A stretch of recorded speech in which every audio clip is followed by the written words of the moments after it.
So what is up mga tol? So nandito na naman tayo sa bagong video natin at long time no upload tayo sa YouTube dahil naging busy tayo sa work at wala pa tayong masyadong nababago sa auto natin nung mga nakaraang buwan. So ngayon ang vlog natin is magpa-project update na tayo kay Rola and ano yung mga gagawin ko in the future plans. So let's go. So ayan, ito yung tindig na yun ni Rola. So obviously, may makikita na kayo nagbago kung ano yung parts na nabago kay Rola, no? Ayan. So unang-unang nabago kay Rola is yung mugs, no? So dati naka Rota Fighter 10 tayo na puti. So ngayon naka orig na TFT racing wheels tayo. Na 17s pa rin. So ayan. Ayan yung orig na TFT racing wheel na 17. So 17s by 7 8042. And yung pa rin yung goma Cylon na 2545 17s. Ang dumi lang niya. So ayan. Sa layo tayo. Ito yung tindig niya ngayon. Yan. And then ang nabago pa is yung nagdagdag tayo ng 5mm. So naka Mr. Offset tayo. Tapos nagdagdag tayo ng 5mm para in total is 20mm yung likod natin. Nagayos na tayo ng fitment pero medyo kulang pa din na yan. Kulang pa rin tayo ng 5mm para maging 25. Kaso kailangan natin mag long studs kasi hindi na kaya ng stock studs ng Mr. Offset. Kaya tayo nagpalit din ng lug nuts which is QA na open-ended lug nuts. Ang kulang na lang natin is yung long stud. So yan. Galing kay G-Lock sa Shopee. So yun. Then ano pa ba yung mga nabago? So may major pala tayong nabago dito, no? So nasa loob siya. Pakita ko sa inyo.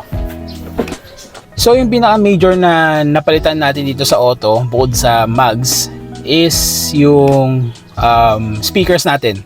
So naka JBL na tweeter na tayo. Ayan. Tapos naka JBL din na speakers dito sa doors. Tsaka naka JBL speakers na rin tayo sa likod. So all around JBL na tayo. Unfortunately, hindi ko na mahanap yung box nung JBL speakers na kinabit natin sa kotse. Pero maglalagay na lang ako ng clips, videos, and pictures nung kinakabit namin yung speaker and kung ano yung laman niya. So, let's go!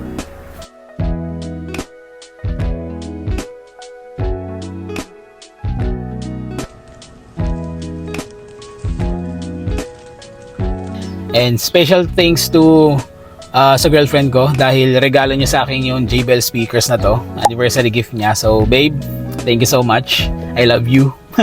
Ang nagkabit nito is si Jetro sa Broke Boys Club, yung tropa ko. Siya yung nagkabit ng mga speakers ko, kaya tol, maraming salamat, love you. And ayun, hindi ako makapagpasample ng tugtog dahil gamit ko yung phone ko, pero mag-insert na lang ako ng clip ng sample ng tugtog nito kapag may extra phone ako na magagamit.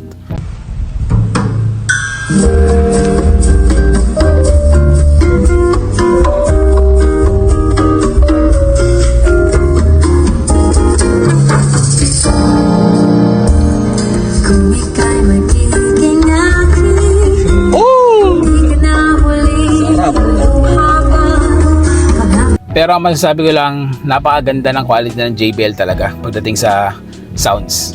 Ipapakita ko na rin sa inyo yung itsura ng speaker sa likod, sa trunk. So let's go. So ito yung speaker natin sa likod na JBL. Ayan. Ayan, ito yung isa. Yan. So yan yung natirang pictures and videos nung kinakabit namin yung JBL speaker sa kotse. Pasensyahan nyo na kung malabo yung iba, no? Kasi galing lang siya sa messenger. So ayun, back to the vlog. So ang nagastos ng girlfriend ko sa setup na ganito na JBL straight is around 6K sa Shopee namin nakakuha. So ayun, if gusto nyo mag straight JBL na speaker sa kotse nyo, mag-alat kayo ng 6K na budget. May kasama ng tweeter, and ayun, solid talaga yung labas ng tunog ng JBL talaga when it comes to musics. Again, babe, thank you sa regalo mong JBL speakers. I love you. So ayun, tayong nabago sa loob ng interior, no? Yun lang naman, speakers. Then ayun, shoutout nga pala sa Broke Boys Club. Ayan, what's up mga tol? So baka napapatanong kayo, bakit nga ba ako nag silver mugs at ba't in-out ko na yung white mugs ko? So first of all, ayun, marami nagre-recommend sa akin na mag silver mugs nga daw ako kasi it looks cleaner nga. Then second, manghirap i-maintain ng puti talaga, ang bilis madumihan. Tapos ayun, which is nung kinabit na yung silver mugs ko, which is mas maganda nga siya tignan talaga pag silver talaga, lalo na kung clean look ang habol mo talaga sa setup ng kotse mo. So ayan, yung outside look ni Rolla. Tapos nga pala lately na-approve tayo sa Clean Culture. Ayan. So Clean Culture approved tayo. So thank you so much po sa Clean Culture. Ayan. Grabe init guys. Pero ayun lang naman yung nabago ko sa Project Rolla as of now. And in the future plans, ayun, maglo-long stud nga tayo. And yung isang plan ko in the future, secret muna. So hintayin nyo na lang sa i-upload kong vlog. Hindi ko alam kung kailan, maybe this year. Pero yun, abangan nyo na lang. It's a surprise. So yun. And nga pala guys, if you have any questions or clarifications na gustong malaman about sa auto ko, comment down below lang, and siguro gagawan ko ng video yan, separate video, na sasagutin ko yung mga tanong ninyo. So parang Q&A video siya. So yun, comment down below lang kung ano yung mga katanungan nyo.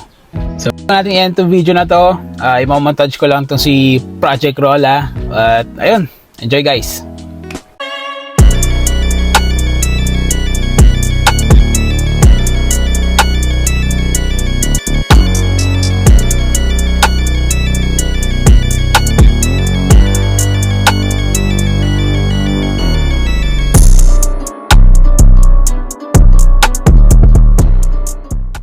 So ayun, sobrang init. So ayun, dito na nagtatapos ang video na to. Don't forget to subscribe, like, at share. See you on my next video mga tol.